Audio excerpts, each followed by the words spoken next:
शुरुआत लेंगे रविंद्र जी आपसे कि रविंद्र सिंह नेगी और विवाद एक दूसरे के पूरक बन चुके हैं। जब भी कोई त्योहार होता है जो कि गैर सनातनी त्योहार होता है, उसको लेकर हमेशा विवाद में आ जाते हैं। इस बार भी फिर यही आप मैदान में कूद पड़े विवादों को लेकर।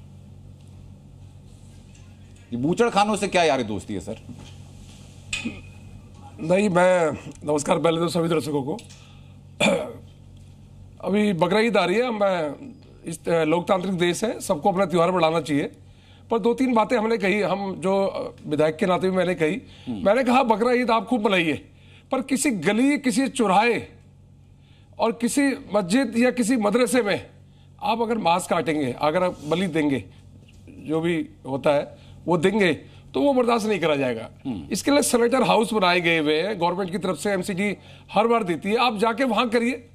पर आप खुले में अगर किसी के घर के आगे कुर्बानी देंगे तो वो बिल्कुल बर्दाश्त से बाहर है। जी मुझे ये बताइए, दुकानों के नाम अगर होते हैं तो वो आपकी बर्दाश्त से बाहर होते हैं। यूपीआई के नाम अगर किसी के नाम का और यूपीआई का नाम किसी और का आ गया तो वो आपकी बर्दाश्त से बाहर होता है। दुकानों के नाम आपकी बर्दाश्त के पहले बाहर रह चुके हैं, लोगों को आपने धमकियां भी दी हैं कहीं। इस बार फिर आपका ये हंटर चलता हुआ नजर आ रहा है। आरोप यह है कि भाई धर्म विशेष के त्योहारों के क्या खिलाफ में रविंद्र सिंह नेगी हैं? नहीं, मैं संविधान के तहत बात कर रहा हूं। मैं संविधान कहता है कि आप कुर्बानी दे रहे हैं तो गवर्नमेंट की गाइडलाइन है। एमसीडी के बूचड़ खाने बने हुए, आप जाइए बकरा ईद वाले दिन वहां काट के आप बनाइए अपना त्योहार। पर आप खुले में अगर गली मोहल्ले में, मंदिर के सामने, मस्जिद में, मदरसे में अगर आप कुर्बानी देंगे तो वो बर्दाश्त से बाहर है। क्या लोगों ने कोई शिकायत की आपसे? बहुत लोगों ने शिकायत की। क्या शिकायतें आई? लोगों ने ये कहा कि ये लोग गली में पर्दा लगा के कुर्बानी देते हैं और बिल्कुल उसके वहां पे आसपास हिंदू आबादी रहती है, किसी बर्दाश्त नहीं है किसी को। अगर खुले में अगर कुर्बानी देते हैं, वहां में खून भी बहता है, कई चीजें होती है, गंदगी होती है। जब गवर्नमेंट बूचड़ खाने में दे रही है, स्लेटर हाउस बने हुए, आप जाइए वहां करिए, करके अपने घर में त्योहार बनाइए। हम इतनी बात कह रहे हैं सर, गंदगी साफ करवाने का काम सरकार का है, म्युनिसिपैलिटी का है, वो साफ करवाएं समय से। तो म्युनिसिपैलिटी दे रही है ना, स्लेटर हाउस दे रही है ना म्युनिसिपैलिटी दे रही है इनको, जाइए ना वहां पे। गली में क्यों काटेंगे ये?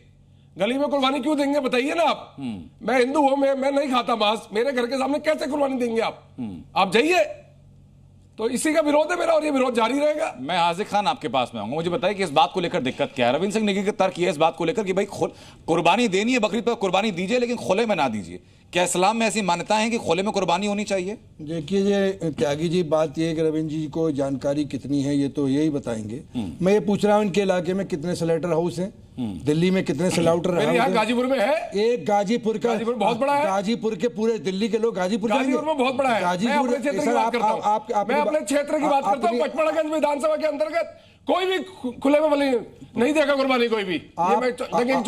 जी, आप 197 मुल्कों में भी कुर्बानी होती है। आप करिए, आप 197 लोग मुल्क में विरोध नहीं कर रहे। किसी त्योहार के लिए हमने कहा त्योहार रोक कुर्बानी से किसी के त्योहार को रोकने की हम नहीं है, हम किसी त्योहार को रोक नहीं रहे। हम कह रहे हैं संविधान के तहत करिए। आप किसी की भावनाओं को ठेस नहीं पहुंचा सकते। आप करिए, आप सब्र तो कीजिए, सुनिए तो। एक सवाल का जवाब मैं दूंगा ना, कि आप ही जब सवाल करोगे आप ही जवाब दे दोगे। दिल्ली के 20 लाख लोग वहाँ पहुंच जाएंगे एक ही टाइम में, वो करा देंगे। उसमें गाजीपुर में हर जगह होता है, हमारा कहना यह है कि 75 साल से इस मुल्क में कुर्बानी हो रही है, इस मुल्क के अंदर बलि चढ़ाई जा रही है। ये आस्थाओं का खेत मुल्क है। हम लोग थोड़ी रहे, हम मना थोड़ी कर रहे हैं।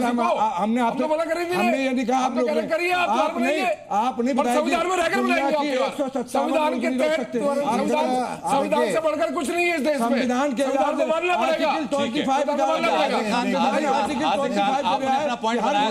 आपने अपना पॉइंट रखा, मैं जवाब के पास मुझे बताइए जरा कि जो बातें रविंद्र सिंह नेगी कह रहे हैं उस बात से एतराज है आपको? नेगी साहब के बारे में तो पूरा आजकल छाए हुए हैं खबरों के अंदर और विवादों से तो बड़ा पुराना नाता है आपका। अगर आप ऐसा स्टेटमेंट नहीं देंगे तो आपका वोट बैंक, जिस वोट बैंक को लेकर के आप चलते हैं, उसको साधने की भी कोशिश है।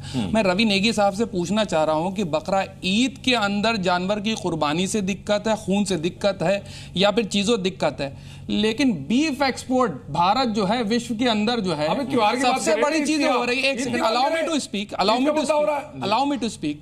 ऐसा क्या नहीं सिर्फ होता। कुर्बानी आप जो कैसे क्यों भटक रहे है हैं? सिर्फ क्या ईद की मुसलमानों बात कर की रहे हैं, ईद होती की बात है? कर रहे हैं हम। जी। क्या कामाख्या देवी के मंदिर के अंदर बलि आप प्रथा मंदिर नहीं की है? मंदिर दूसरी की चीज? तुलना नहीं कर सकते। और दूसरी मंदिर की तुलना नहीं उस कर बात सकते का- आप। उस बात आप का मंदिर जवाब के लेने बारे से में मैं नहीं आपके बोल पास सकते। आऊंगा। मंदिर के बारे में अरे, नहीं बोलेंगे, बिल्कुल क्यों नहीं बोलेंगे? बिल्कुल नहीं बोलेंगे मंदिर के बारे में। अपनी बात तो पूरी कर लें, हमारे साथ हिंदू धर्म गुरु हैं, उनके पास में बात की बात आऊंगा, करेंगे, क्योंकि ये बात करेंगे मान्यता आप। एक बार बताई जाती है कैसा है। नॉर्थ ईस्ट के अंदर नॉर्थ ईस्ट के अंदर मंदिर के तमाम बारे में कैसे बोल सकते हैं अच्छा आप? मुझे एक बात बताइए, मुझे जरा सा मुझे बताइए कैसे कि बोल आज सकते की हैं? तारीख क्यों नहीं बोल सकते हम भाई? अफ्रीकी देशों की आप बातें क्यों करने नहीं- लग जाएं, आप गजा की decide बातें करेंगे करने कि मैं लग जाएं। क्या बोलूंगा, अब क्या मतलब बोलूंगा? नहीं है मंदिर के बारे में नहीं बोलना। सर, आज की आप तारीख डिसाइड में- करेंगे, जवाब आप डिसाइड करेंगे। बिल्कुल करेंगे। नॉर्थ ईस्ट के अंदर सुनिए, आपकी सरकार है ना, जवाब भाजपा साहब, से है एक सेकंड, एक ना। सेकंड, गोवा एक के अंदर क्या है? जवाब जी, साउथ के अंदर क्या है? सुनिए सुनिए सर, आप सुनिए, भारत एक के सेकंड, करियर को एक ठोकना सेकंड, चाह रहे हैं एक क्या? सेकंड, एक आप सेकंड। अपनी मर्जी से जवाब साहब चलेंगे। सुनिए, सुनिए, सुनिए। आप आस्था की बहस में बुनियाद ले पे चलेंगे। की बात करिए। आप आस्था की बुनियाद पे देश नहीं चला सकते। सुनिए सुनिए सुनिए सर, सुनिए। अगर सरकार पूर्ण तरीके से व्यवस्था बनाती है तो उसका स्वागत करा जाएगा। आप व्यवस्थाएं बनाएंगे नहीं, जब आप व्यवस्था खुद नहीं बनाएंगे तो अव्यवस्था होगी। और उसकी अच्छा, ये आप जिम्मेदारी स्वीकार रहे हैं कि व्यवस्था होती है? बहुत सी जगह पे होती, बिल्कुल मानते हैं, लेकिन अगर सुनिए, सरकार उस चीज में जहाँ आकर तक के आपकी साथ में बात- साथ कदम मिला करके चलेगी, व्यवस्थाएं बना के देगी तो उसका स्वागत होगा। लेकिन आप एक आकर के जजमेंट दे देंगे ये बर्दाश्त नहीं होगा, तो भाई साहब देश संविधान से चलेगा, फंडामेंटल राइट से चलेगा। जो फंडामेंटल राइट